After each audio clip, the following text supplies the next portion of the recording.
ಈ ರೀತಿ ಬೇಜಾರಾಗಿದ್ರೆ ಕೊನೆವರೆಗೂ ಬೇಜಾರು ಮಾಡ್ಕೊಂಡೇ ಕೂತಿರ್ಬೇಕಾಗತ್ತೆ.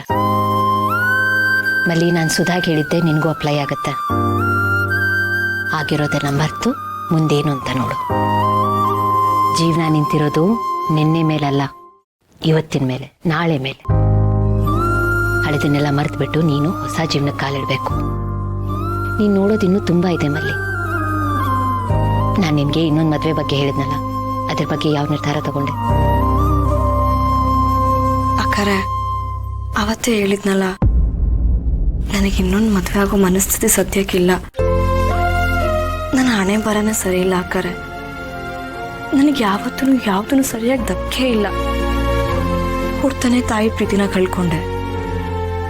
ಇಷ್ಟು ವರ್ಷ ತಂದೆ ಇದ್ರೂ ಇಲ್ದಿರೋ ಥರ ಜೀವನ ಮಾಡ್ದೆ. ಇನ್ನೇನು ತಂದೆ ಪ್ರೀತಿ ಸಿಗ್ಬೇಕು, ಅವರು ನನ್ನಿಂದ ದೂರ ಆಗ್ಬಿಟ್ರು. ಇನ್ ಸಂಸಾರ ಸುಖನೋ ಅದ್ರ ಬಗ್ಗೆ ಕೇಳಲೇಬೇಡಿ.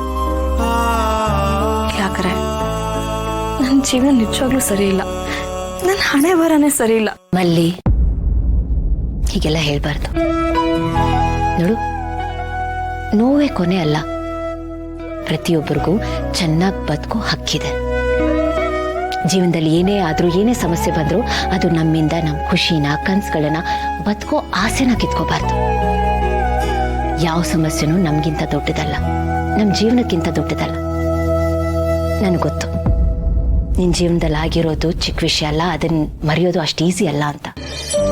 ಅದಕ್ಕೆ ನೀನೇನು ಮಾಡಬೇಕು? ಅದ್ರ ಜೊತೆನೇ ಬದುಕೋದನ್ನು ಕಲಿಬೇಕು. ನೀನು ಪದೇ ಪದೇ ಹಳೆದನ್ನ ನೆನ್ಪು ಮಾಡಿಕೊಂಡು ಬರ್ಡನ್ನ ಹೆಚ್ಚು ಮಾಡ್ಕೋತಿದ್ಯಾ, ನೋವು ಭಾರನ ಜಾಸ್ತಿ ಮಾಡ್ಕೋತಿದ್ಯಾ. ನನ್ನ ಜೀವನದಲ್ಲಿ ಇದೆಲ್ಲ ಆಗ್ಬೇಕಿತ್ತು, ಆಗೋಗ್ಬಿಟ್ಟಿದೆ. ಇನ್ನು ಮುಂದೇನಾಗುತ್ತೆ? ಒಂದು ಸ್ಮೈಲ್ ಇಟ್ಕೊಂಡು ಜೀವನನ ಫೇಸ್ ಮಾಡು. ಆಗ ನೋಡು ಏನಾಗುತ್ತೆ ಅಂತ. ಅರ್ಧ ಯುದ್ಧ ಗೆದ್ದಂಗಾಗುತ್ತೆ. ಲೈಫಿನ ದಿಕ್ಕೇ ಬದಲಾಗೋಗ್ಬಿಡುತ್ತೆ. ಜೀವನ ಹೊಸದಾಗಿ ಕಾಣೋದು ಶುರು ಆಗುತ್ತೆ. ಮಲ್ಲಿ, ನಾನು ಹೇಳ್ತಿರೋದು ನಿಂಗೆ ಅರ್ಥ ಆಗ್ತಿದ್ಯಾ? ನಾನು ಪ್ರಯತ್ನ ಪಡ್ತಾ ಇದ್ದೀನಿ ಯಾಕರೆ. ನೀವು ಹೇಳ್ದಂಗೆ ಇಲ್ಲದನ್ನು ಮರಿಬೇಕು ಅಂತ ಅನ್ಕೊಳ್ತೀನಿ.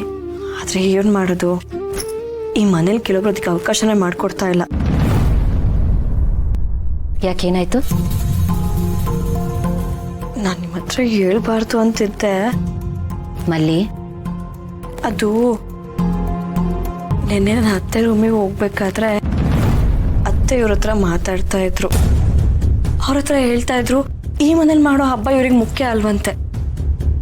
ಅವ್ರಿಗೆ ಅವಳೇ ಸೊಸೆ ಅಂತೆ. ಆ ಮನೇಲಿ ಹಬ್ಬ ಮಾಡಿದ್ರೇ ಸರಿ ಅಂತೆ.